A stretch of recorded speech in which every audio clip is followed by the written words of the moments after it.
happy Tuesday to each and every one of you. Real quick, I know it's getting late in the evening, but I wanted to give you 5, and I mean 5 key things to developing really healthy and platonic relationships.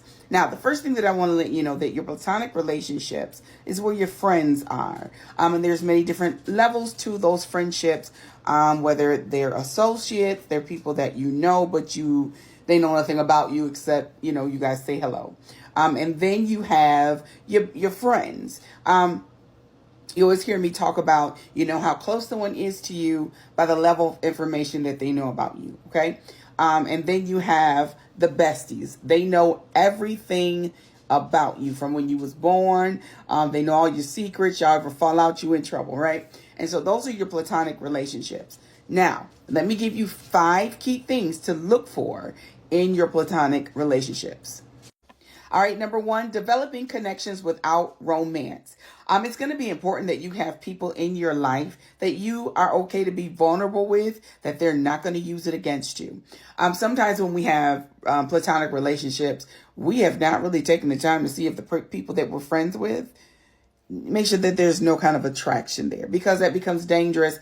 It can also ruin the friendship, and you don't want to do that. So you need to make sure and identify listen, we have a deep, intimate connection. Emotionally, we're here for each other, but it's not into a romantic type of intimacy, but it's too intimate, moments between friends where we laugh and we cry together, we grow together, we win together, we lose together. It's something that is forged over time. And now we've developed a synchronization between the two of us where we are trusting, but it is without romance.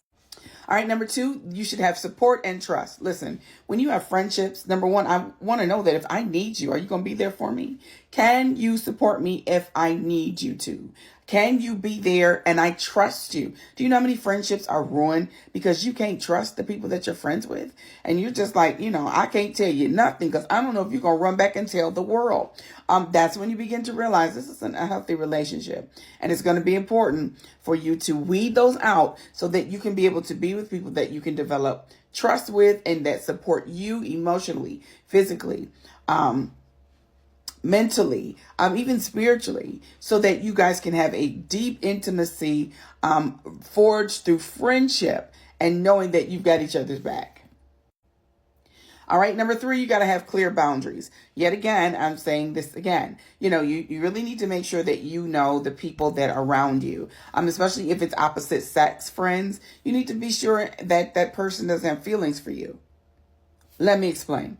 You can be friends with someone and they know that you don't like them like that, and they'll stay around there hoping one day you're going to come to your senses and y'all start a relationship. So you need to make sure that you've got somebody that understands this is strictly friendship. If you can't handle that, then I'm going to have to move you out of that position because that's not where I am. Okay, so make sure you have clear boundaries. Make sure you both understand what kind of friendship this is. And let me also say that can, also go for, female to female, male to male. You need to make, say, listen, I don't cross this line. This is where I'm at. I don't mind what you do, but this is not where I am. So make sure you have clear boundaries and that they understand that. And if they cross those boundaries,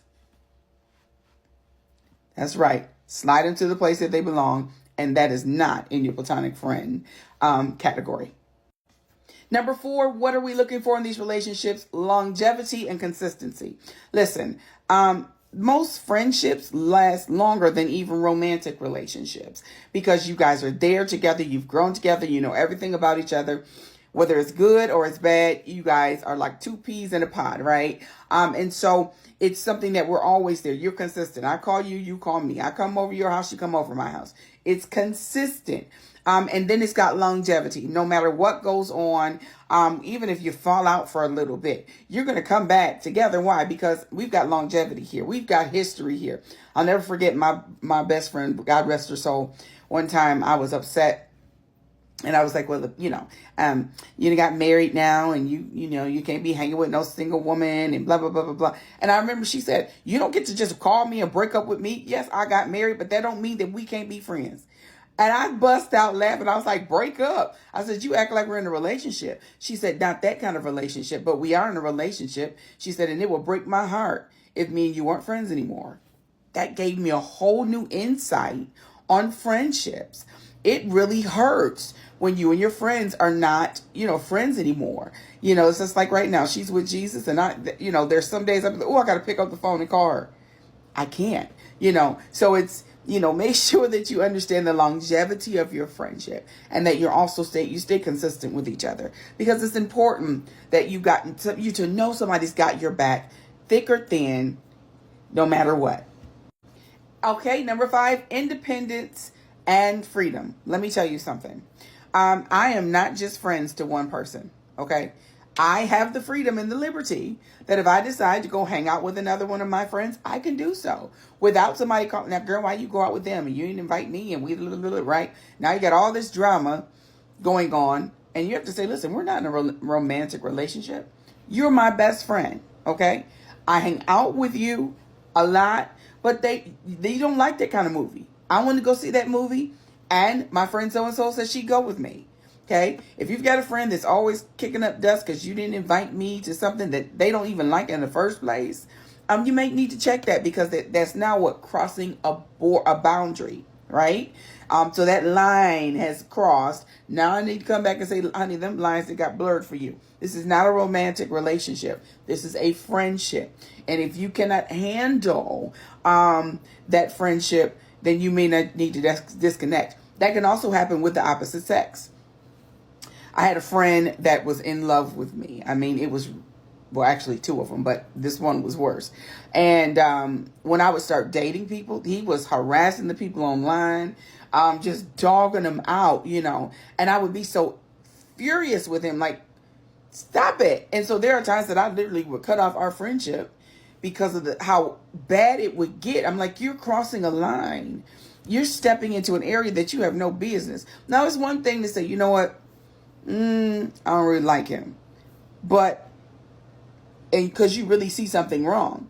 But if you just jealous because every time if I go out on a date with somebody and you wishing it was you, that's a problem. And that friendship needs to end. All right. So you want to make sure that you understand this is a friendship. This is platonic. This is not romantic, nor will it ever be romantic. Set that down and let them know I'm not married to you. I'm not dating you. And so what I do, independent of you, it's really none of your business, because I'm an adult and I can do what I want to do. Right. All right. So make sure that when you're dealing with that, if you have jealous friends, you may have to pluck them out.